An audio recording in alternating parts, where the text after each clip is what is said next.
Gloria a Dios. Dios les bendiga, hermanos. En esta tarde les invito para que se pongan de pie. Estamos contentos y agradecidos con el Señor por un día más que Dios nos da la oportunidad de estar en su casa. Dice la palabra del Señor, porque aquí envía Jehová bendición y vida eterna. Bienvenidos sean cada uno de ustedes. Le voy a invitar que abra su Biblia en el libro del profeta Isaías y vamos a leer en el capítulo 12, versículo 4 al versículo 6. Isaías capítulo 12, 4 al 6. Amén. Y mientras usted lo encuentra, damos la bienvenida también a cada persona que nos acompaña a través de las plataformas de las redes sociales. Dios les bendiga. Qué bueno que están con nosotros y vamos a alabar juntos al Señor. ¿Lo tiene listo, hermano? Isaías 12, 4. Amén. Dice así la palabra del Señor. Y diréis en aquel día: cantad a Jehová, aclamad su nombre. Haced célebres en los pueblos sus obras. Recordad que su nombre es engrandecido. Cantad salmos a Jehová, porque ha hecho cosas magníficas.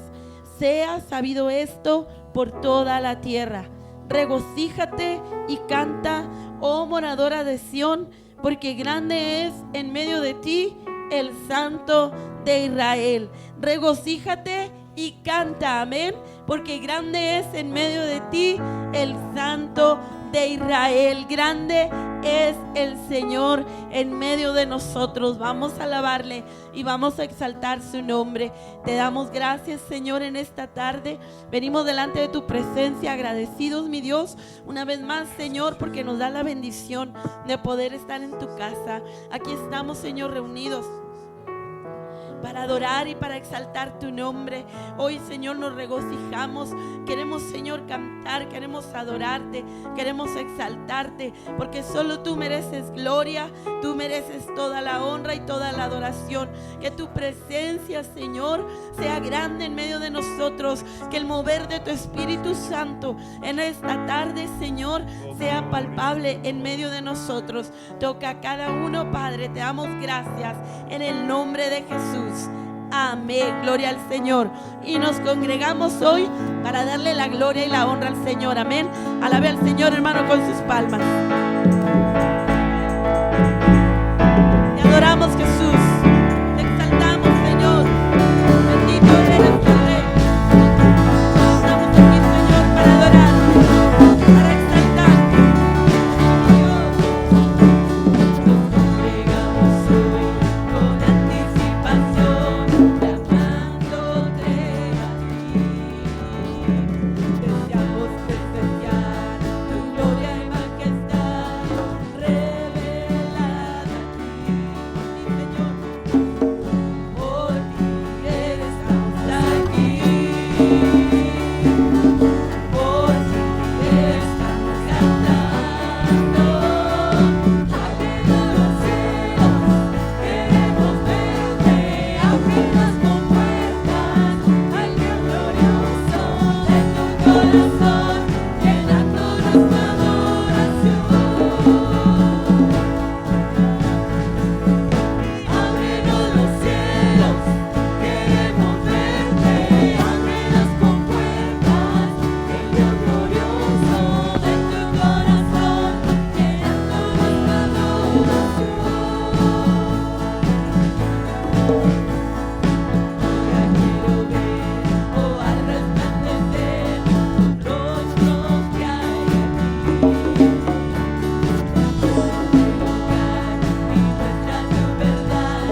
Santo, porque es hora de adorarle. Aleluya.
Y traemos lo mejor delante de ti.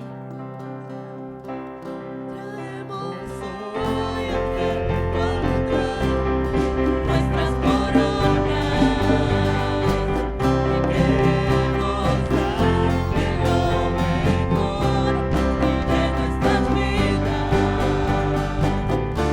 Te entregaré mi amor entero, los sueños que logré alcanzar.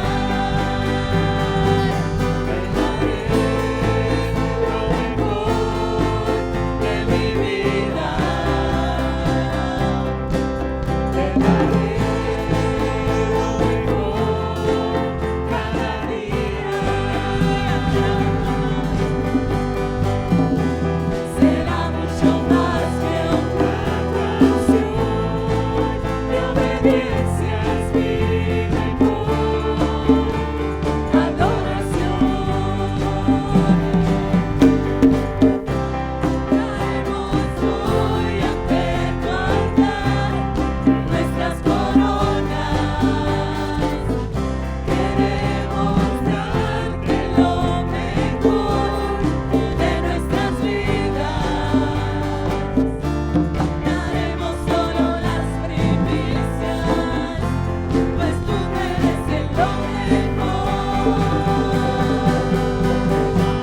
Señor en esta tarde. Dale lo mejor al Señor.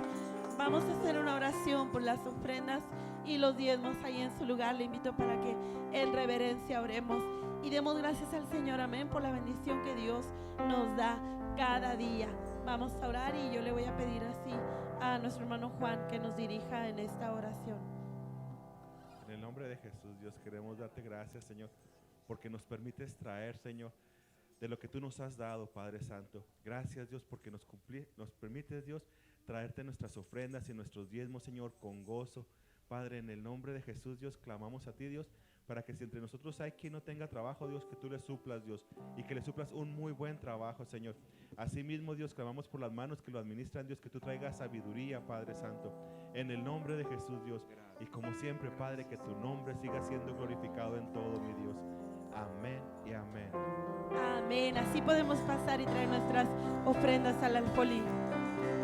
Vengo ante ti con el corazón rendido a tus pies, con mi vida entregada para ser tuyo, Dios. Y te clamaré por un fuego que llueva sobre mí, por un deseo que transforme mi interior.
Dile al Señor, hermano, que descienda tu presencia, Señor. Llena mi Dios. Desciende, desciende, desciende sobre mí. Desciende, desciende, desciende hoy aquí.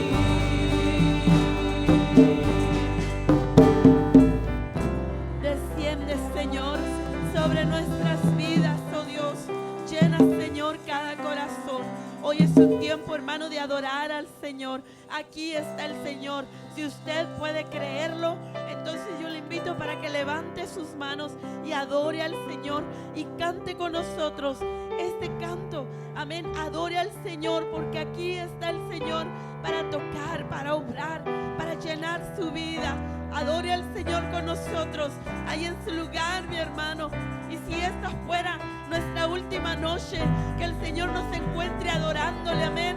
Que el Señor nos encuentre rendidos a sus pies.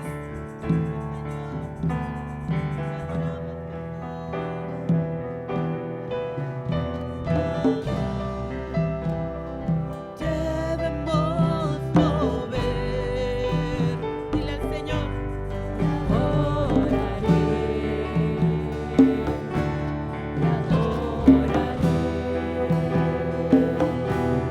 Aquí estás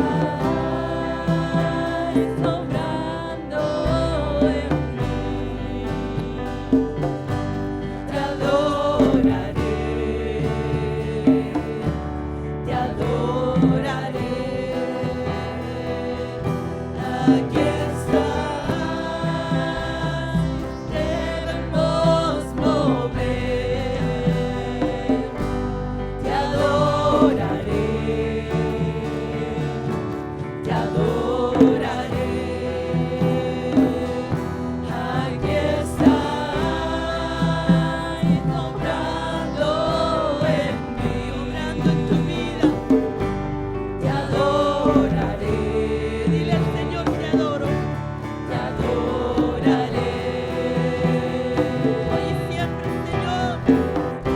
Milagroso, abres camino, cumples promesas, luz en tinieblas, mi Dios, así eres tú.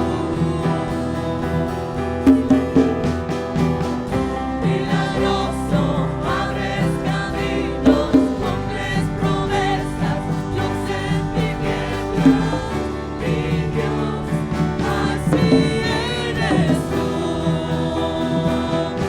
Aquí estás, tocando mi corazón, tocando tu corazón. Te adoraré, te adoraré. Aquí estás, sanando mi corazón.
Aleluya. Aunque no pueda ver, estás sobrando. Aunque no pueda ver, estás sobrando. Tú siempre estás sobrando. Tú siempre estás sobrando. Aunque no pueda ver, estás sobrando. Aunque no pueda ver, estás sobrando. Tú siempre estás sobrando. Tú siempre estás sobrando. Aunque no pueda ver, estás sobrando. Aunque no pueda ver, estás Él sobrando. está obrando. Siempre está obrando. Siempre estás sobrando. Mi Señor. Aleluya. Estás sobrando. Milagroso, abres camino, cumples promesas, luz en tinieblas, mi Dios, así eres tú. Milagroso, abres camino, cumples promesas, luz en tinieblas, mi Dios, así eres tú. Y no eres milagroso, así eres tú. Así eres tú. Así eres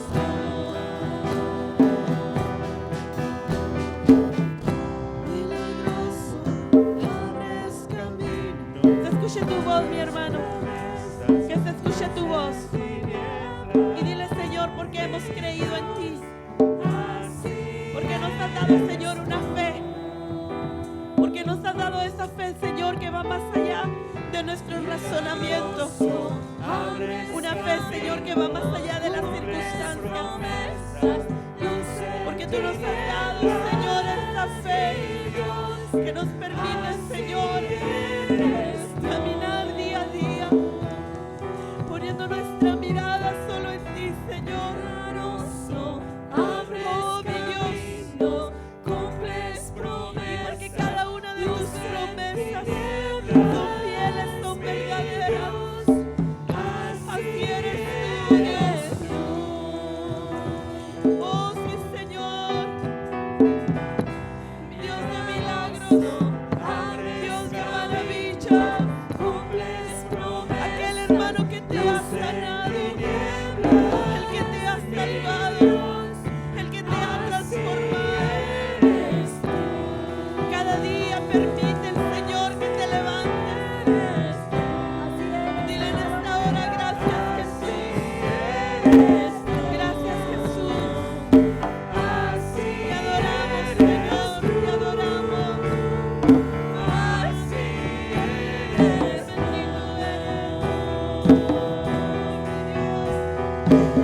Bendito eres. Pueda ver, estás sobrando. Aunque no pueda ver, estás sobrando. Tú siempre estás sobrando. Tú siempre estás sobrando. Aunque no pueda ver, estás sobrando. Aunque no pueda ver, estás sobrando. Tú siempre estás sobrando. Tú siempre estás sobrando. Aunque no pueda ver, estás sobrando. Aunque no pueda ver, estás sobrando. Siempre estás sobrando.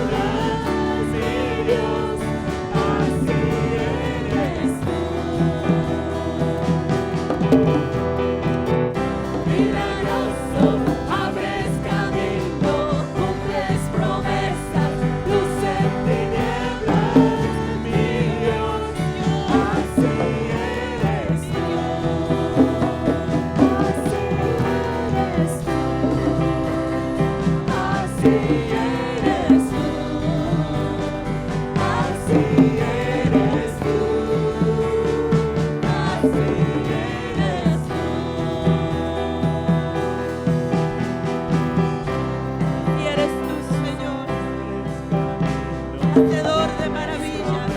Aleluya. Aleluya. Te adoramos, Señor. Te adoramos, mi Dios. Bendito eres. Bendito eres.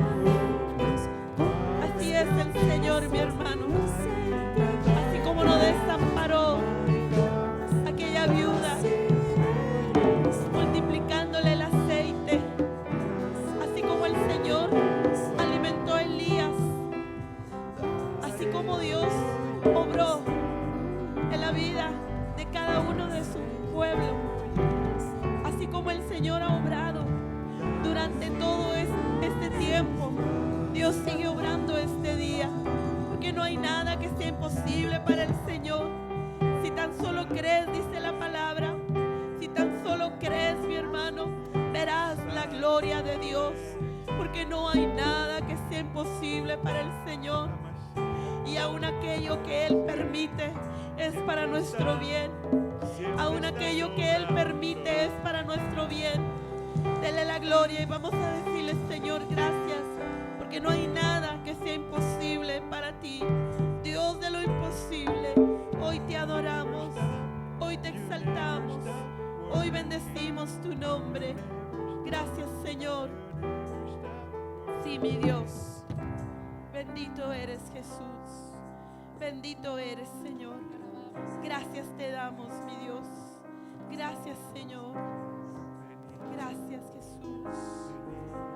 Bendito es tu nombre, Señor. Y ahí, hermanos, si usted tiene una necesidad, dígale al Señor: en esta hora la traigo delante de ti. Deje toda carga en las manos del Señor en esta hora. Reinas con poder, soberano, victorioso Rey. Ni la muerte pudo detener tu poder.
decía el profeta Isaías, vi al Señor sentado sobre un trono alto y sublime. Aleluya, a Él sea la gloria, amén. Dele un aplauso al Señor, hermano, porque solo Él es digno de recibir toda gloria y toda honra. El alto y sublime merece toda nuestra adoración, amén. Vamos a seguir alabando y adorando al Señor y vamos así a pasar a la palabra. Gloria a Dios. Buenas noches, hermanos. Dios les bendiga. Ay, ¿cómo está, mire? ¿Qué le parece si oramos un momento? Señor, te damos gracias en esta noche. Señor, de antemano sabemos que muchos de nuestros hermanos vienen del trabajo, de jornada laboral. Yo te quiero pedir en esta tarde, en esta hora, Señor, que a través de tu presencia, a través de tu palabra, nuestro corazón se disponga, no solo para escuchar lo que tienes a nuestro corazón, sino también para fortalecer nuestro cuerpo, nuestros pensamientos, Señor.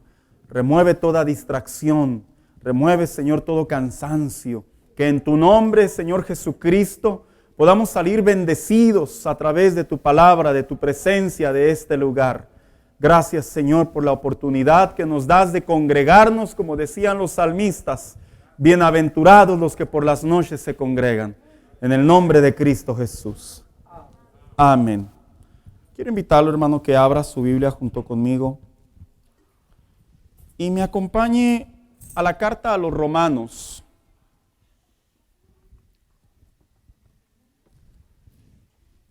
Capítulo 6. Versículo 12. Si no lo tiene, por ahí se lo van a proyectar en la pantalla. Carta a los Romanos, capítulo 6, versículo 12. ¿Ya lo tiene por ahí? Sabe que en esta ocasión voy a leer la versión, la Reina Valera 60, porque tiene una idea mejor en relación a lo que vamos a estar tocando. La diferencia que a veces existe en las versiones es en el contexto, hermanos. Cuando se ve el contexto general, de alguna u otra manera se puede dar otra interpretación, no antibíblica, pero no hacia la dirección a donde vamos. Entonces, voy a ocupar la versión 60 y dice de la siguiente manera: no reine, pues, el pecado en vuestro cuerpo mortal, de modo que lo obedezcáis. ¿En qué dice? En sus concupiscencias. Siéntese, por favor. ¿Quiénes han leído la carta a los Romanos? Levante su mano, por favor, para verlo. Los que no, se los voy a dejar de tarea.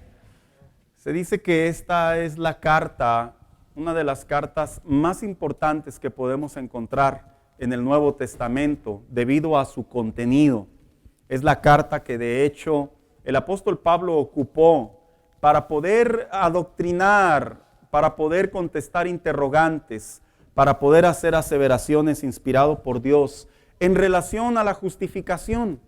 Una parte clave de la gracia en la comunión, en la relación con Dios. Y en particular el capítulo 6, el capítulo 7 y el capítulo 8 son capítulos en donde aparentemente él se dedica a contestar diferentes tipos de pensamientos en relación al pecado, a la gracia y a la salvación.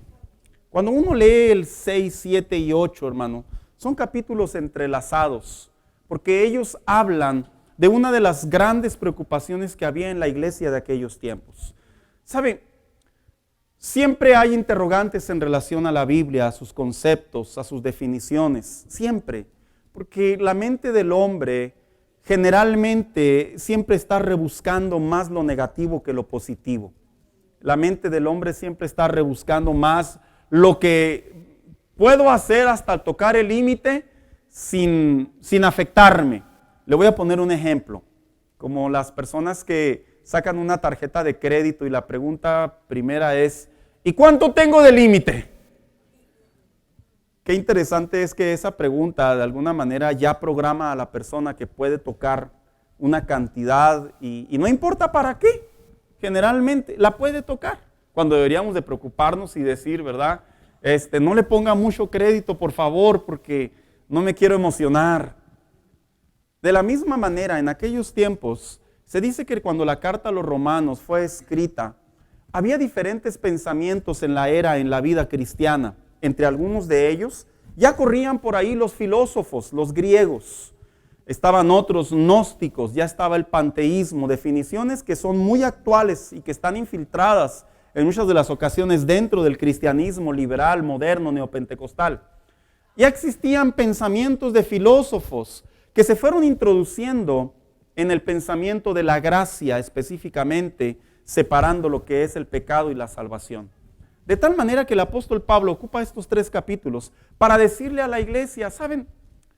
A pesar de que ustedes se hacen muchas preguntas, si soy salvo, entonces significa que soy santo, y si soy santo significa que si peco, ya en realidad no peco, porque hay una línea de pensamiento doctrinal incorrecta, que se cree que cuando la persona es salva, la persona peca, pero en realidad no peca, porque se hacen pensar y creer que está prácticamente ya Dios perdonando todos nuestros pecados. Hay una perspectiva que sí es correcta, pero hay otra que no. Otro pensamiento que se daba en aquellos tiempos es decir, bueno, en realidad, si tú me dices que soy salvo, ¿por qué sigo pecando? ¿Por qué es que se supone que ahora le entregué mi vida al Señor y yo no me siento igual? Porque al contrario, tengo más ataques, más luchas y empiezo a caer en tentaciones, mi carne. Y la gente se empezaba a preocupar y el apóstol Pablo comenzaba a responder. Otro de los pensamientos es este. En realidad, nunca hemos muerto al pecado. El pecado lo llevamos, lo heredamos y nos vamos a morir con él hasta la tumba y hasta el cielo. Y eran pensamientos, hermanos, que confundían a la iglesia. Les digo una cosa. Estos mismos pensamientos son muy comunes a la iglesia de hoy. Porque cuando se habla de la palabra pecado en la relación con Dios, se ha convertido en una especie de tema secundario, en una especie de tema con interrogantes, en una especie de tema, bueno, pues volteamos a ver para la derecha, a la izquierda y decimos, no estoy tan peor. Hay otros peores que yo. Volteamos y nos vemos en un espejo y en relación al tema del pecado decimos, bueno, pues así me hizo Dios, ¿qué puedo hacer? Ni modo, voy a cargar con ciertos pecados toda mi vida. De tal manera que a otros les entran los pensamientos, ¿realmente soy salvo? Porque aún sigo pecando. Y el apóstol Pablo, de la misma manera en la que explicó y dio aseveraciones a los interrogantes y explicó, vuelvo a repetir, ¿cuál es la posición del cristiano en relación a la vida cristiana, pero a la misma vez la lucha contra el pecado? Lo explicó de una manera tan buena, tan efectiva, hermanos, aquellos que somos amantes de la lectura, del estudio, y desmenuzamos estos 3 capítulos, nos damos cuenta que el apóstol Pablo, inspirado por Dios, corrigió a la iglesia, le dejó en claro cuál debe de ser la posición del cristiano en relación a la lucha con el pecado. Le dejó en claro a la iglesia que el cristiano no tiene que autoflagelarse, pero tampoco el cristiano tiene que caer en una supergracia, ni tampoco tiene que esconderse ni justificarse en relación a la lucha más letal, más fatal, más mortífera, más dañina que puede haber en la relación con Dios. ¿Y sabe cuál es? El pecado. Si a veces creemos que la lucha más pesada que podemos tener es el diablo, en realidad, hermano, hay más peso sobre el pecado que sobre el diablo. ¿Por qué lo digo así? Porque el diablo espiritualmente tiene un límite para poder venir y lanzar dardos sobre la vida del cristiano. El diablo se puede enojar, se puede endiablar y puede venir con todo su furor, pero hay una parte en donde Dios lo detiene y le dice, no puedes tocarlo. Así como a Job. Puede venir el mundo, hermano, y puede voltear al revés las verdades, las definiciones, la contracultura, la subcultura y todo lo que estamos mirando. Pero de la misma manera la Biblia nos abre luz y nos dice a nosotros, tú sabes en dónde está la verdad, solo practícala. Pero la carne, el pecado dentro de nosotros es el enemigo más mortífero y más poderoso. ¿Por qué? Lo voy a explicar brevemente. Porque tenemos una gran virtud que Dios nos dio a los seres humanos que se llama libre albedrío. en donde a veces ni el diablo tiene que meter las manos, ni sus narices, ni su aliento, y nosotros nos podemos ir directo al pecado. Porque inclusive Dios mismo, escuche lo que le voy a decir, Dios mismo cuando ve a sus hijos que van a ir deliberadamente a pecar, Dios lo permite porque no los puede detener. ¿Y por qué no los puede detener? Porque hay un libre albedrío. Hay una soberanía que Dios nos dio y que nosotros decidimos cómo actuar en relación a la vida y el pecado en la comunión con Dios. Por tal motivo, hermano, el deseo de mi corazón es que a través de este mensaje, que yo solo ocuparé el versículo 12 y contestaré algunas preguntas sobre este capítulo y este versículo, en donde el apóstol Pablo tenía muy en claro que la vida cristiana sí es una lucha de pecado, contra el pecado, pero a la misma vez la vida cristiana es una lucha en donde de manera diaria, progresiva, nosotros podemos ir venciendo pecados, de tal manera que los pecados ya no se convierten, como en alguien diría por ahí, legendarios en nuestra vida, ¿verdad? Todos tenemos pecados legendarios, tenemos pecados que nos doblan, tenemos pecados que sacan nuestro apellido, tenemos pecados que de alguna manera quisiéramos alejarnos de ellos, como en una ocasión, hace muchos años, yo tenía 14, 15 años y escuché a mi padre predicar un sermón, no este, pero recuerdo la anécdota que utilizó. Y él dijo que en una ocasión un hombre le oraba a Dios y le decía a Dios, cámbiame, cámbiame Dios. Y dice que escuchó una voz del cielo, es una anécdota, que le dijo, tú eres mismo el que debe de cambiar. Porque básicamente nosotros con la ayuda de Dios, con la guianza del Espíritu Santo, es que nosotros podemos hacer cambios en nuestra vida. Pero le digo una cosa, Dios mismo no viene a la vida del hombre y como a veces nosotros queremos obligar a nuestros hijos, ¿verdad? Siéntate, que te sientes. Ya no hay de esos papás, ¿verdad? ¿O todavía hay? Siéntate, y luego les echó la mirada. Y luego se la responde el hijo, ¿verdad?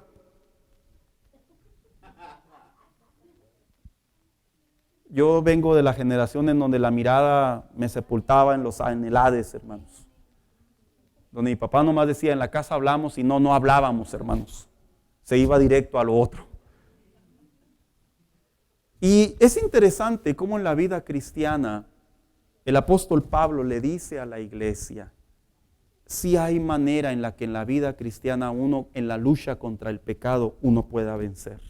Hermanos, este mensaje va dirigido a aquellos que tienen pecados o tenemos pecados en nuestra comunión con Dios, íntimos, privados, otros públicos, no les importa que los vean, dice yo soy transparente, otros cínicos, pero que en su intimidad con Dios ellos quieren abandonarlos, ellos quieren renunciar a ellos, ellos quieren decirle al Señor, yo sé que por muchos años he hecho esto, Señor, pero ya no lo quiero en mi vida, porque hay un punto en la comunión con Dios en donde se aprende, hermano, que hay cosas que hay que abandonar, hay que cortar, hay que dejar.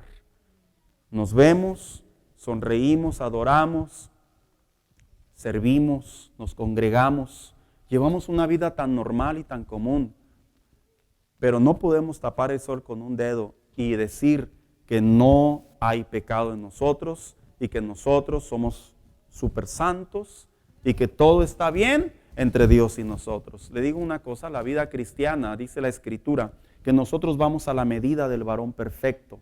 Significa que conforme pasan los días en la fe, la vida del cristiano se tiene que ir puliendo a una santidad progresiva delante de Dios. El apóstol Pablo tenía la intención y lo logró, inspirado por Dios, cómo es que se puede luchar en contra de la carne, en contra del pecado y vencer, hermanos. Así que vamos a contestar algunas preguntas en relación a este mensaje, la lucha contra el pecado. Y en primer lugar, dice la Escritura en Romanos 6:12, dice, no reine pues el pecado, ¿en dónde, hermanos? En nuestro cuerpo. Otros dicen, en nuestra carne. El apóstol Pablo estaba haciendo una afirmación a la iglesia y le decía, lo primero que ustedes deben de saber en relación a la lucha con la carne es que no puede reinar el pecado en ustedes. Cuando se habla de la palabra reinar, se refiere gobernar, se refiere detener de tal manera que ya eres hasta ciudadano de ese lugar. Se refiere a una posición o a un pensamiento en donde no importa a dónde vayas, sigues perteneciendo a ese círculo. Y cuando se habla de la palabra, no permitas, no reine pues el pecado en vuestro cuerpo o en vuestra carne. El apóstol Pablo básicamente estaba hablando desde aquellos tiempos hasta estos tiempos a lo que se le conoce en donde reina el pecado en nuestro interior. Mire, le voy a decir bien brevemente. En primer lugar, el pecado en nosotros, cuando dice el apóstol Pablo, reine en nosotros, no reine, se refiere al pecado de nuestro carácter. Se refiere al pecado de nuestros malos hábitos, al pecado de nuestras malas experiencias, al pecado de nuestros deseos carnales y al pecado por el tentador. Los voy a explicar brevemente. Hace muchos años, no así como que bárbaro, ¿verdad? Pero cuando recién comenzó a surgir la psicología, lo que es el estudio, el estudio de la mente, por ahí algunos conocedores comenzaron a crear una clasificación, una lista sobre el carácter del hombre. Y ellos decían que el carácter del hombre se define aparentemente en 8 puntos. Yo sé que para algunos estos son como conocidos, para otros no. Pero ¿por qué los quiero mencionar? Porque se dice que nosotros, los seres humanos, en común, no perfecto, pero en común, encajamos en ellos. Y una de las cosas que en la relación con Dios, generalmente en la lucha contra el pecado, un cristiano experimenta es el carácter. ¿Qué es el carácter? El carácter es lo que nos define, lo que nos caracteriza, lo que, por así decirlo, por lo cual somos reconocidos o la manera en la que reaccionamos. Los psicólogos dicen que nosotros pertenecemos posiblemente a una clasificación que se llama colérico. ¿Quién sabe lo que es el colérico? ¿Cuántos se acuerdan de estos términos, hermanos? Cuando se refiere colérico es porque se dice que los coléricos son personas impulsivas, extrovertidas, activas, innovadoras. Se dice que estas personas de alguna manera siempre están en constante movimiento. ¿Sabía usted que dentro de nuestro interior se ha llegado a la conclusión desde la perspectiva conocimiento del entendimiento del hombre que nuestro carácter es parte de la genética de nuestros padres? Por eso es que surgió por ahí el famoso dicho, ¿verdad? Dejarías de ser Gonzalitos, ¿verdad? Te pareces a tu abuelo. Porque por ahí alguien dijo que el carácter en parte es una expresión de la genética del ser humano. También se dice que otros son muy apasionados, son personas agresivas y decisivas, con una tendencia al pragmatismo o a la eficiencia. Otro de ellos se dice que a otras personas pertenecen a la clasificación del carácter sentimental. Estas personas suelen ser observadoras, subjetivas, retrospectivas, obsesivas. Les gustan los cambios, pero a la vez son idealistas y románticos. Otro de ellos es el flemático. Dice que tienden a ser muy calmados, controlados, introspectivos, inteligentes. Dice que su paciencia inclusive los lleva a vivir de una manera metódica. Otro de ellos es el nervioso. Se dice que esta clasificación, obviamente como su mismo término, suelen ser personas de mucha energía y que se expresan de muchas maneras, pero a la misma vez tienden a ser personas muy juguetonas, muy susceptibles, pero a la misma vez muy frívolas. Otro de ellos es el sanguíneo. Dicen que son calmados y valientes, pero que tienden a ser egoístas, escépticos y cínicos. El apático. Dicen que estas personas tienden a ser de poco interés. Así que cuando usted de repente mira a alguien que le habla y le dice, ¿me estás poniendo atención? Y luego se cae en la luna. Puede pertenecer en su carácter a esta clasificación. Y por último, el amorfo. Dice que la principal característica de estas personas son las perezas. ¿Se ha puesto a pensar usted qué hay dentro de la vida cristiana, tanto como de no la vida cristiana?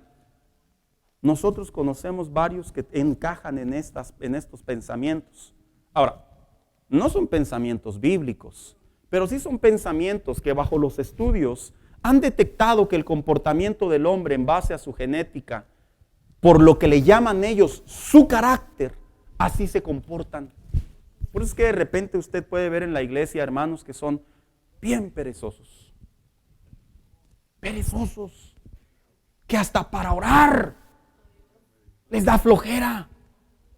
Por eso puede haber gente muy aguerrida en el evangelio. Así, personas que vamos a hacerlo, claro, vamos a hacerlo, vamos a entrarle, no miden las consecuencias y le dan. Se puede encontrar otros creyentes dentro de la iglesia que son egoístas, porque suelen ser personas que nomás piensan en ellos. Se puede encontrar personas apáticas, personas que no les interesa nada, que lo único que quieren es venir y estar aquí. Y cuando el apóstol Pablo habla y dice que no reine en vosotros o en nuestro cuerpo, en nuestra carne, el pecado, es porque una de las áreas más difíciles de la vida cristiana para poder tener una sana comunión con Dios es nuestro carácter. ¿Y sabe por qué?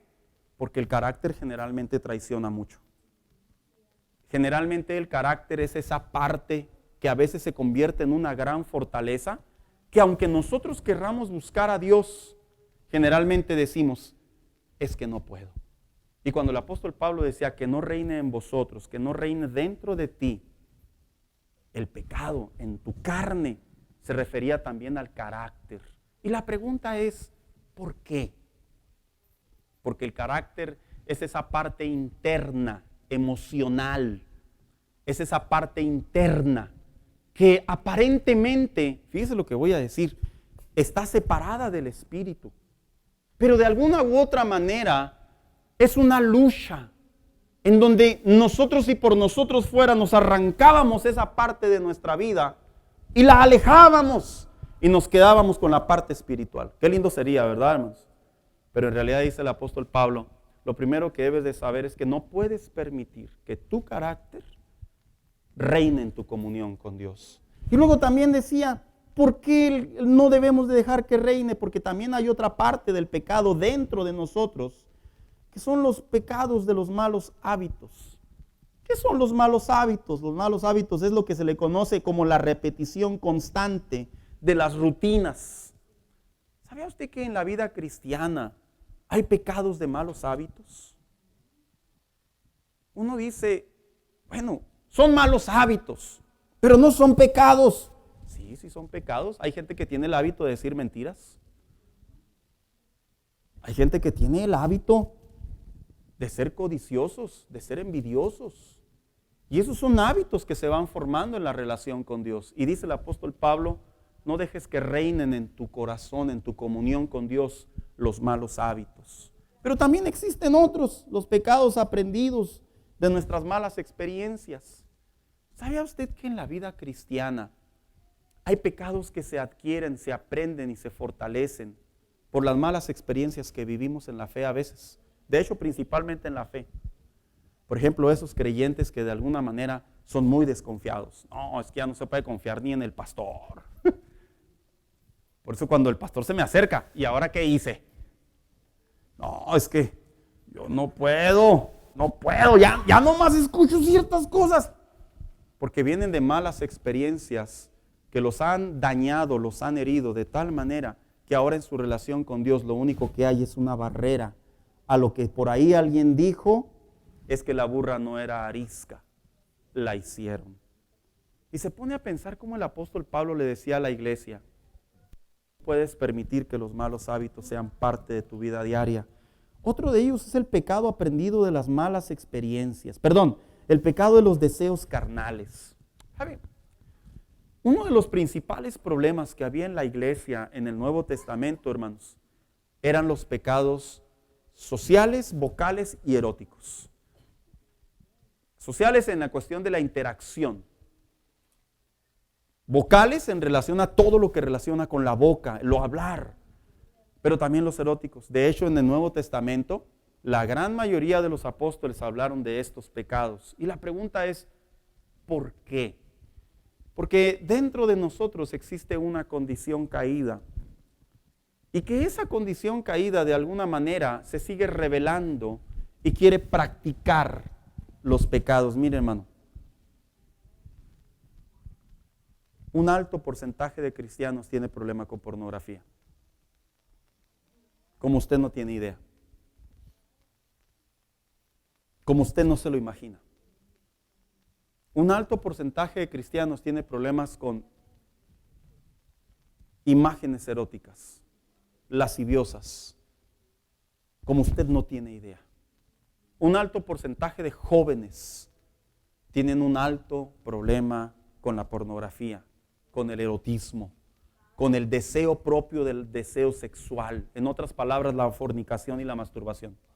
Hermanos, no estoy exagerando. En una ocasión se me preguntó por qué es que la presencia de Dios aparentemente se desvanece dentro de las iglesias, y mi respuesta fue muy bíblica.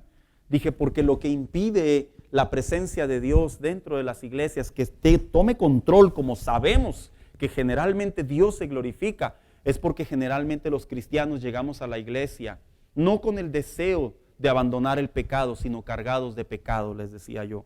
En otras palabras, queremos la presencia de Dios, pero a la misma vez no queremos abandonar nuestras malas actitudes. Y sabe, dentro de la iglesia, si algo ha sido atacado constantemente la relación con Dios, es en relación a estos tres pecados, que son carnales. Vivimos en una sociedad plagada literalmente, hermano, de lascivia. Un día dijo alguien, hasta para vender un chicle casi te desnudan a una mujer. Vivimos una sociedad plagada en donde las películas cada día son más explícitas. Vivimos en una sociedad plagada en donde antes, hermano, para poder pecar había que caminar, había que gastar, había que invertir. Ahora es gratis. Y cuando el apóstol Pablo habla de las carnalidades o las costumbres carnales o de los pecados carnales dentro de la relación con Dios, él se refería precisamente a lo que está escrito en Gálatas 5, 19 al 21, en donde atendía detalladamente cuáles son los pecados que más dañan al corazón del creyente delante de Dios. Pero también hay otro pecado que no debe de reinar en nosotros, el pecado producido por el tentador. ¿Sabe? Aunado a todo lo que ya hemos visto, cómo es atacada la vida del creyente, la lucha del creyente contra el pecado, el apóstol Pablo también expresa en otros capítulos, en otras cartas, que el creyente también tiene una lucha contra Satanás como tentador. ¿Sabía usted que Satanás busca tentarnos constantemente? Mire, fue el causante de quebrar la comunión con Dios en el huerto de Edén. Fue el causante de llevar a la sociedad, a la generación de Noé, a una perversión. Fue el causante de llevar, y yo le puedo seguir la lista, hermano, de inclusive se atrevió a tentar al mismo Jesús. Por lo tanto, si algo se dedica a Satanás detrás de sus muchas virtudes, de su mucho carácter, es atentar al Hijo de Dios. Y el apóstol Pablo le decía a la iglesia, no dejes que esto reine en tu corazón. ¿Y por qué les decía, no dejes que esto reine en tu corazón? Porque el mismo apóstol Pablo sabía, conforme a la carta, que son tendencias y costumbres que los cristianos caminamos en nuestra comunión con Dios. Pero cuando uno lee este versículo, uno también se encuentra otras respuestas. ¿Como cuáles? ¿Por qué aún seguimos practicando estos pecados? ¿Por qué si estamos plagados de pecado, entrada y salida, hasta dormidos y despiertos y parpadeando? ¿Por qué? ¿Por qué es que están ahí? Bueno, porque dentro de nosotros, acorde a lo que se le conoce como la soteriología, la teología de la salvación, el detalle de lo que es la relación con Dios en cuestión de la salvación, se dice que existe una parte dentro de nosotros que el apóstol Pablo la llama el viejo hombre o la vieja naturaleza. Cuando el cristiano peca, aparte de que peca por todo lo que se ve afuera, el cristiano también peca por lo que está dentro de él. Alguien en una ocasión me preguntó, ¿cómo es que puede habitar el Espíritu Santo dentro de la vida de un creyente y a la misma vez puede habitar el viejo hombre? ¿Cómo? Teológicamente, ¿cómo se comprende eso? Y le dije, bueno, lo que sucede es que el hombre en su parte almática, hay una condición que se va regenerando progresivamente a una mejor vida delante de Dios. Pero a la misma vez, la intervención del Espíritu Santo cumple la función para que nosotros vayamos llevando a esa vida progresiva delante de Dios. Por lo tanto, le dije, en realidad, ambos están dentro de nosotros. ¿Cómo? Y le decía, no te lo puedo explicar, le dije. Pero bíblicamente hablando, ambos moran dentro de nosotros. Y la pregunta es del apóstol Pablo, si él nos dice a nosotros que no reine el pecado en nuestros corazones, entonces, ¿por qué seguimos pecando? Precisamente porque nuestra conducta delante de Dios como seres humanos, bajo esa condición caída, se inclina a pecar. O sea, pastor, me estoy justificando, me está justificando. ¿Se fija cómo caemos en el punto en donde la gente de aquellos tiempos decía, pues es que vamos a pecar? De todos modos vamos a pecar. Hay una condición caída en nosotros. Y el apóstol Pablo sigue contestando bajo este mismo versículo, los 3 capítulos 6, 7 y 8. No es así la vida cristiana. Entonces, ¿por qué no debe de reinar en mí el pecado? Porque cuando el pecado reina en nosotros, automáticamente nosotros terminamos obedeciendo al pecado. ¿Sabe, hermano? En la vida cristiana, uno de los mayores problemas que a veces no detectamos sobre el pecado es que el pecado es como un lazo. Una vez que te aprende, te arrastra. El pecado es como los caballos cuando los van persiguiendo en las charreadas, o no sé si es la palabra correcta, que van corriendo dentro, cabalgando, y hacen un círculo y los arrojan y los detienen. Y una vez que los detienen, automáticamente, aun cuando el caballo tiene mucha fuerza para continuar, los termina deteniendo. Y decía el apóstol Pablo, una vez que reina el pecado en nuestro corazón, fíjese lo que le voy a decir, siendo salvo, decía el apóstol Pablo, vamos a terminar obedeciendo a sus concupiscencias. Por eso es que hay muchos cristianos, muchos hijos de Dios, que aun cuando tienen una comunión con Dios, a la misma vez pueden estar practicando un pecado. Y la pregunta ¿es correcto? ¿Está bien? Obviamente la pregunta se responde sola no. Entonces, ¿por qué razón es que el Hijo de Dios debe de comprender que aun cuando es rodeado de pecado, cómo entonces se lucha en contra del pecado? ¿Cómo entonces se lucha para yo poder poco a poco irme apartando, ir desvaneciendo, ir cortando los lazos? ¿Cómo se le hace?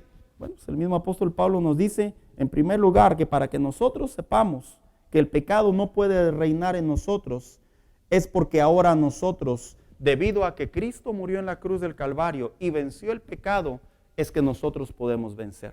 ¿Qué significa esto? Miren lo que dijo el apóstol Pablo en Romanos 6:9, de acuerdo a otra versión, dice, sabemos que Jesucristo resucitó y que nunca más volverá a morir, pues la muerte ya no tiene poder sobre de él. Cuando Jesucristo murió, el pecado perdió para siempre su poder sobre de él. La vida que ahora vive es para agradar a Dios. ¿Sabe? Lo que quiso decir el apóstol Pablo es que una vez que Cristo muere en la cruz del Calvario, ahora el hombre, por medio de la cruz, tiene la capacidad para vencer cualquier pecado. No, pastor. Yo llevo ciertos pecados que ya somos uña y mugre. Yo llevo ciertos pecados que ya nos casamos y no nos podemos divorciar. Yo llevo ciertos pecados que, es más, como dice el dicho, si no puedes con tu enemigo, únete a él. Yo cargo con ciertos pecados, pastor, que mire, le he orado a Dios infinidad de veces. He ayunado, he rogado, me he arrastrado, me he humillado. Y aparentemente tengo fuerzas para abandonarlos, pero con el paso del tiempo vuelven a mi vida. ¿Cómo se le hace? Bueno, el apóstol Pablo básicamente estaba diciendo, una vez que Cristo muere en la cruz, automáticamente el cristiano puede vencer cualquier pecado. Automáticamente. Entonces, si usted me dice que teóricamente la Biblia enseña que puede vencer el cristiano cualquier pecado, ¿por qué en la práctica no puedo? Le voy a decir por qué. Porque a veces en la vida cristiana vivimos una mentira en relación al pecado. ¿Cuántos recuerdan? ¿Cuántos han ido al circo? Yo sé que ahorita ya no son permitidos, pero ¿cuántos en su momento fueron al circo, hermanos? ¿Alguna vez le llamó la atención cómo es que un animal que pesa cientos o miles de libras, llamado elefante, puede estar atado a un grillete sobre una estaca y no se rebela, no huye, no se va. ¿Se ha preguntado cómo? ¿Cómo puede ser posible? Lo que pasa es que la historia dice que los elefantes los amancillan en cierta manera, los terminan dominando de cierta manera, de tal manera que los elefantes, cuando están cachorros, están pequeños, les ponen ese grillete y en su instinto animal el elefante se quiere mover, se quiere ir, pero él en su instinto se da cuenta que como está atado a algo, no se puede mover. Lo interesante es conforme pasa el tiempo y el elefante va creciendo, lejos de pensar que tiene la fuerza para alejarse, para arrancar ese grillete o esa estaca, el elefante se concentra en lo que no puede hacer, más bien en lo que sí puede hacer. Una de las mentiras sobre el pecado en la relación con Dios es que nos enfocamos más en lo que no podemos hacer que en lo que hizo la cruz para que nosotros nos podamos apartar del pecado. Se vive en una mentira. Se vive en la mentira en donde cómodamente pensamos, es que lo he intentado por tanto tiempo que ya estoy atado a Él. Cuando la misma Escritura dice que gracias a la cruz del Calvario y a la resurrección, automáticamente uno puede cortar ciertos pecados. ¿Y sabe qué es lo que más me llama la atención de ello? Que cuando nosotros recibimos de parte de Dios la enseñanza de que sí podemos vencer pecados, nosotros volvemos aquí a la mente, a la memoria y decimos, no se puede. Por eso es que hay gente que dentro del cristianismo son personas bien renegadas, y dicen que son dominados por su carácter. Cuando en la cruz del Calvario te dio la fuerza para que tu carácter, que crees que heredamos por nuestros antepasados, podamos cortar y vivir una vida en paz delante de Dios y con los hombres. Por eso es que hay gente dentro del evangelio que vive en una vida oprimida, deprimida, estresada, herida. Y ellos dicen, es que si no es una, es otra. Lo que pasa es que estás dentro de la clasificación emocional de un carácter y se te olvida a ti y a mí en ocasiones que la cruz de Cristo nos da la fuerza para mirarnos en un espejo y no ser el reflejo de nuestros padres o el reflejo de las malas experiencias o el reflejo de nuestras debilidades y vernos en la cruz que ahora tenemos la fuerza para vencer cualquier actitud que venga sobre nuestra vida, hermano mío. ¿Sabes? Generalmente en la vida cristiana nos acostumbramos a vivir con esas luchas.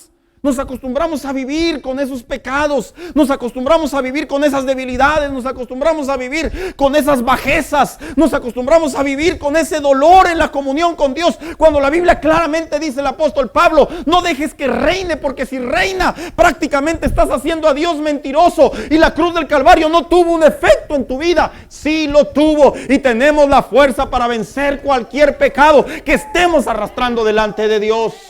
Hermano mío, el cristiano debe de darse cuenta que el pecado ofende a Dios, que el pecado insulta a Dios, el pecado nos afecta en nuestra comunión con Dios. Mira, voy a ilustrar el pecado en la comunión con Dios. Es como el matrimonio, como las amistades. Salgamos de la iglesia y empecemos a decir un montón de sartaces a nuestras parejas, a ver cómo reaccionan. Unas se van a quedar callados y otros no, se la van a devolver doble, ¿verdad? Pero automáticamente se va a tensar la comunión. Automáticamente va a haber una separación, un alejamiento. Cuando el cristiano peca delante de Dios y el cristiano no comprende que no podemos arrastrar estas costumbres, mira, tensamos la relación con Dios. Y por eso es que cuando el cristiano quiere orar, batalla para entrar a la presencia de Dios. Pues cuando el cristiano quiere buscar a Dios, buscar una respuesta en el Señor, aparentemente se siente un alejamiento.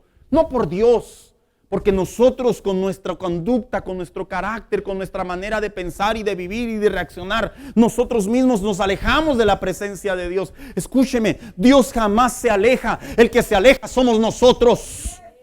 Jamás. Porque debido a la gracia, ahora Él siempre está en constante misericordia sobre el hombre.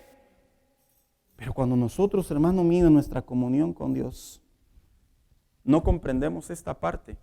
Mira, la lucha contra el pecado se convierte en una caricatura, se convierte en una novela, se convierte posteriormente en una tragedia. ¿Cómo entonces podemos vencer el pecado? Miren lo que dice Romanos 8, 6 al 8. Si vivimos pensando en todo lo malo que nuestros cuerpos desean, entonces quedaremos separados de Dios. Fíjese, le está hablando a la iglesia, no le está hablando al inconverso. Dice, pero si pensamos solo en lo que desea el Espíritu Santo, entonces tendremos vida eterna y paz. Los que no controlan sus malos deseos solo piensan en hacer lo malo. Son enemigos de Dios, porque no quieren ni pueden obedecer la ley de Dios. Por eso, los que viven obedeciendo sus malos deseos no pueden agradarlo. En otras palabras, el apóstol Pablo le decía a la iglesia, la mejor manera de poder luchar en contra del pecado y venciendo, dice, es alimentando tu vida espiritual de lo que a Dios le agrada. Y la pregunta vuelve, ¿cómo entonces podemos vencer el pecado? Dejando que Dios gobierne nuestras vidas. ¿Por qué será que hay una parte en la vida del hombre en donde dejamos de desobedecer a Dios, de obedecer a Dios, hermanos? ¿Cuántos se acuerdan cuando los niños estaban chiquitos, sus hijos y mis hijos estaban chiquitos, y les decíamos que hicieran algo y lo hacían? ¿Cuántos se acuerdan, hermanos? ¿En qué momento la mente del corazón del niño, el entendimiento del corazón del hombre, en qué momento se revela? Y por eso pasa la adolescencia, ¿verdad? Algunos la viven muy duro. Entran en la etapa de la que madurez y se sienten muy independientes y se olvidan de los consejos de los padres. ¿En qué momento? Le voy a decir en qué momento. En el momento que se va formando el carácter, en el momento que se produce una personalidad, en el momento que cerramos nuestros oídos, en el momento que rechazamos cualquier cosa benéfica y automáticamente, espiritualmente hablando, así también nos sucede a los creyentes. ¿Sabes en qué momento la lucha contra el pecado nos comienza a ganar y el pecado comienza a atar, el pecado comienza a gobernar, el pecado comienza a dañar la comunión con Dios? En el momento, dijo el apóstol Pablo, que nos olvidamos de obedecer la parte espiritual. Por eso cuando se dice dejando que Dios gobierne nuestra vida, nos referimos a cederle a Dios lo que no queremos, lo que no nos gusta. Lo que nos gusta y lo que queremos. ¿Cómo es que podemos vencer el pecado?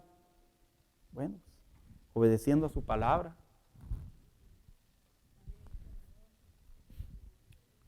Hermano mío, no se puede obedecer algo que no conocemos. Hoy en día usted ve mucho cristianismo que se parece mucho al no cristiano y principalmente es por la falta de conocimiento bíblico.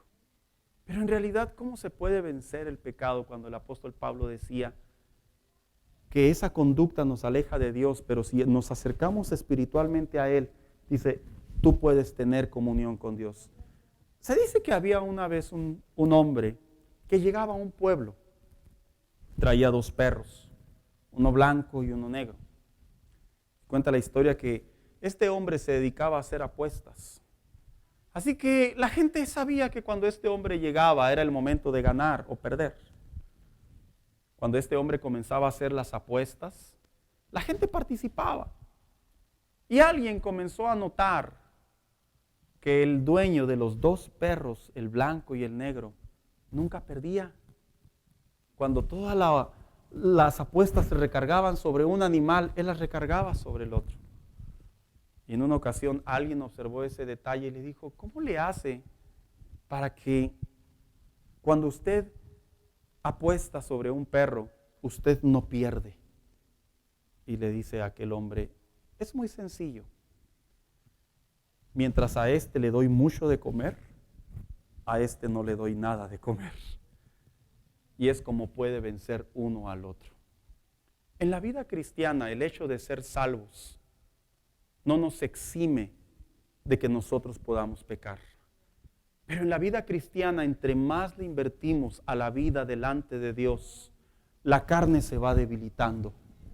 La carne va tomando un curso en segundo plano, secundario en la relación social, en la relación espiritual, en la relación de nuestros pensamientos. A mí me preocupa mucho cuando hay creyentes que todo el día o parte del día están pensando en pecados o en un solo pecado. Es preocupante. ¿Por qué? Porque significa que de alguna manera hemos descuidado la vida espiritual delante de Dios. Y este pecado viene con tanta fuerza que tiene más fuerza que inclusive nuestra propia comunión con Dios. Me preocupa, hermano mío, cuando el cristiano viene a consejería de esta iglesia y de otras iglesias en donde me toca hablar. Y a veces le dicen a uno, tengo tantos años practicando este pecado. ¿Y por qué no lo has cortado? Lo he intentado más de 10 veces, más de 20 veces. Ya ayuné, ya oré. Y yo les he dicho, es que el pecado no se corta con ayuno y oración. El pecado se corta todos los días. Todos los días. ¿Y cómo? Pidiendo perdón. No necesariamente, les he dicho.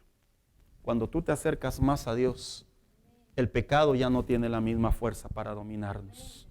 Hermanos,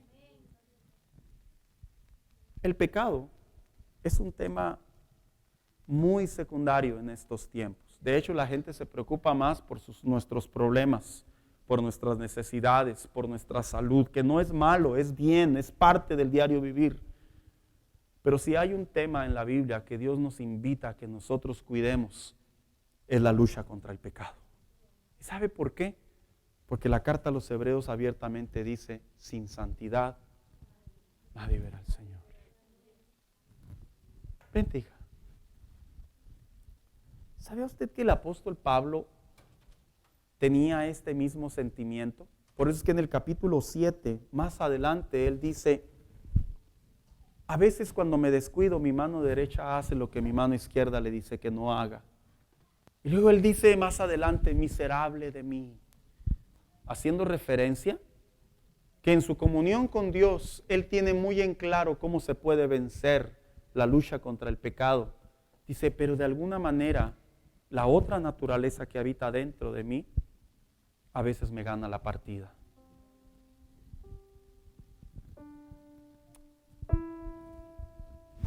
No está bien que un cristiano vea pornografía. No está bien que un joven esté prendido en imágenes eróticas o en videos. No está bien, hermano, que la mentira sea parte de nuestra vida diaria. No está bien que la tristeza sea parte de nuestro diario vivir. No está bien, hermanos, que como cristianos seamos indiferentes entre el pecado y la santidad. Hermano, no está bien que como cristianos querramos venir delante de Dios, pero tengamos un genio del 1000 demonios. No está bien, hermano mío, perdón. Mira, dice la psicología, los motivadores y todos aquellos locos que debemos de evitar las palabras no, no, no, no, porque dañamos la sensibilidad de nuestro auditorio. Yo meditando hace unos días sobre la teología del coaching, que es una de las teologías que más habitan en el neopentecostalismo, en las iglesias con movimiento liberal. Yo meditaba y llegaba a mis propios pensamientos. El coaching es una manera de decirle a las personas, tú puedes, sal adelante, sigue, y generalmente están motivando a la persona. Esto se ve en todo tipo de púlpitos. Se ve en las empresas, en todos lados se ve. Pero algo que me llama la atención es que en la Biblia se habla más, escúcheme lo que le voy a decir, de lo que no debemos de hacer, de la consecuencia de la desobediencia, del resultado del pecado. Se habla más de la advertencia, se habla más de todos los temas que tienen que ver con lo que debemos de conocer. Se habla más. Qué lindo fuera, ¿verdad?, para algunos, que el Señor siempre nos dijera sí, sí, sí, sí, sí, sí. ¿Y dónde está el no? Qué lindo fuera que cuando fueran a buscar un trabajo en el entrenamiento, nomás le digan lo que sí puede hacer, pero no le digan lo que no puede hacer, lo que incomoda, lo que puede, lo que duele. Hoy en día la generación de cristianos en estos tiempos conocen más lo que sí pueden hacer que lo que no deben de hacer. Y le digo una cosa, Estamos mal definidos en estos tiempos. Yo debo de conocer lo que desagrada a Dios, lo que me desconecta de la presencia de Dios, lo que hace que mi relación con Dios se disminuya, se afecte. ¿Por qué? Porque son temas que tienen que ver con una relación sana entre yo y Dios. El apóstol Pablo, cuando dedicó estos 3 capítulos, son magistrales. ¿Por qué? Porque le dijo a la iglesia de todo el Nuevo Testamento y de aquellos tiempos: dejen de justificar por su manera de vivir. Dense cuenta que sí se puede vivir delante de Dios, alejándote del pecado día a día. Fue una exposición magistral, hermano. Uno la estudia y uno dice: este hombre no les dio nada de oportunidad para que el cristiano piense que no se puede. Sí se puede, claro que se puede. Podemos cortar, podemos arrancar, y con la ayuda de Dios podemos caminar para bendición. Hermano, nomás que no nos pase lo que hace poco le dije a uno de mis hijos. No se preocupe, lo hemos dicho todos, yo creo, en algún momento. Que no se te olvide lo que te estoy diciendo, porque generalmente los consejos se nos olvidan después de un minuto. Después de un minuto se nos olvida. ¿Qué me dijo? Que no se te olvide. Yo creo que esa frase en algún momento la hemos dicho de diferentes maneras. Unos han dicho: te entra por una y te sale por la otra. Otros han dicho: no sé ni por dónde entró ni dónde quedó. Pero le digo una cosa: la comunión con Dios es ir cortando pecados, porque la lucha contra el pecado arrecia en estos tiempos. Arrecia, hermano mío. Qué extraño se va a escuchar lo que voy a decir, pero ¿qué pecados estamos cometiendo actualmente? Curioso, ¿verdad? ¿Qué pecados estamos cometiendo actualmente? Que ya los hemos considerado malos hábitos, que ya los hemos considerado parte de nuestro carácter. ¿Sabes cuál es la diferencia entre la psicología antigua y la psicología actual? La psicología actual se dedica a justificar el mal comportamiento del hombre, y la psicología anterior identificaba, clasificaba y exponía la conducta del hombre. Hoy le dicen a la gente básicamente: es que eres así porque así eres. Y esto se ha introducido a la iglesia, y el apóstol Pablo le dijo claramente a la carta a los romanos: no, córtalo, arráncalo, que no sea parte de tu comunión con Dios. Porque si automáticamente creemos que el pecado lo podemos ir tolerando, lo podemos ir manejando, lo podemos ir dominando, son mentiras. Deberíamos de vivir la vida cristiana pensando: Señor, esto no está bien entre tú y yo, por lo tanto te lo entrego. Señor, discúlpame, lo volví a agarrar, te lo vuelvo a dejar. Señor, no sé en qué momento perdí la cabeza, pero esto no es sano para la presencia tuya en mi comunión. Y uno va alejándose. Hermanos, si tú tienes problemas con tus pensamientos, entrégaselos al Señor, aliméntate de la palabra. Si tú tienes problemas con que eres muy efusivo, eres así como que de mecha corta, dile al Señor: hazme una mecha más larga. Si tú eres muy desesperado, muy impaciente, es que así somos los mexicanos. No, mentira del diablo. Así seremos los mexicanos, pero no los hijos de Dios. Los hijos de Dios sí podemos ser mejores. Si por alguna razón tú estás experimentando, hermano mío, problemas con tu lengua, maldecir, mentir, hablar de más, ser chismoso, comunicativo, como lo quieras interpretar, dile al Señor: de mi boca no pueden salir dos fuentes, Señor. Por tal motivo, vuelvo a consagrar mi lengua delante de ti. Si tú eres un hermano que brevemente los problemas te agobian, los problemas te afectan, te dañan, te enferman, los problemas te entristecen, te drenan, dile al Señor: no quiero ser en ese carácter, Señor. Yo quiero que tu presencia me fortalezca Y ahí es conforme uno va dándose cuenta que la vida cristiana está por encima del carácter, está por encima de lo que el hombre y su interior pueden experimentar, y podemos caminar mejor delante de Dios. En serio, hermano, en serio. Mira, por eso el salmista David decía: alma mía, alaba a Jehová. Y la exhortaba. En varios salmos el salmista se hablaba a sí mismo. Porque yo quiero imaginarme que ese hombre hacía una retrospección hacia adentro, hacia interior, y se decía a sí mismo: ¿en qué momento dejé de hacer las cosas bien? Y volvía delante de Dios y reflexionaba, se arrepentía, y por eso es que es considerado un hombre conforme al corazón de Dios, porque vivía en su carnalidad, pero vivía en una comunión con Dios que quería progresar. Y ahí se conectó la vida de David con el corazón de Dios, y ese hombre es considerado el único en la Biblia, el único que realmente Dios lo veía, y en su carnalidad Dios encontró en él que sí se puede. ¿Y sabe por qué digo encontró en él que sí se puede?